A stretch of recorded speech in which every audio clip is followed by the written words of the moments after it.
Wherever you travel in the world, you're always met by the pipe band of the local St Andrews Society or the local Caledonian Society. And before you can get off the team coach, they'll be up and down playing Scotland the Brave or Flout of Scotland. And you've travelled for 12 or 14 hours or over to New Zealand or Australia, you've travelled for longer than that. But still you cannot get off the team coach until the local Caledonian Society or the local St Andrews Society have finished playing their 25 songs, and we love it, and it's absolutely brilliant.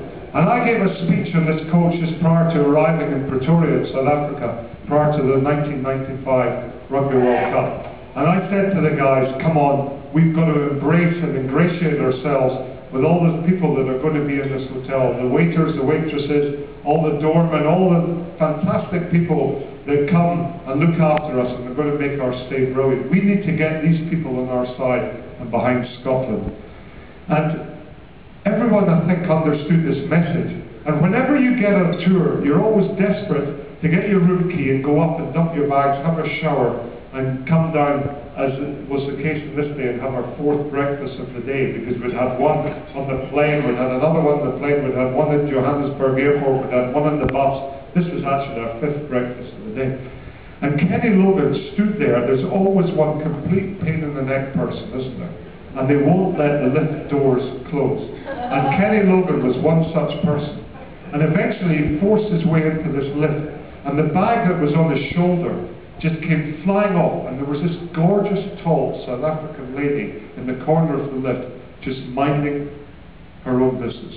And this bag went careering over to her. And Kenny Logan looked at me, and he could see this look of disgust on my face. And he looked at this lady, and she wasn't too chuffed either. And he looked back at me, and he looked back at this lady. He said, "My dear, if your heart is as soft as the bosom that my bag has just landed on, then I hope you'll find a place in it to forgive me." Ladies and gentlemen, he is a farmer from Stirling. And I don't know where he got that from. But this lady looked at me, looked at Kenny, looked at me, and looked back at Kenny and said, "My boy, if your willy is as hard as that bag that's just landed on my boot, my room number is 412.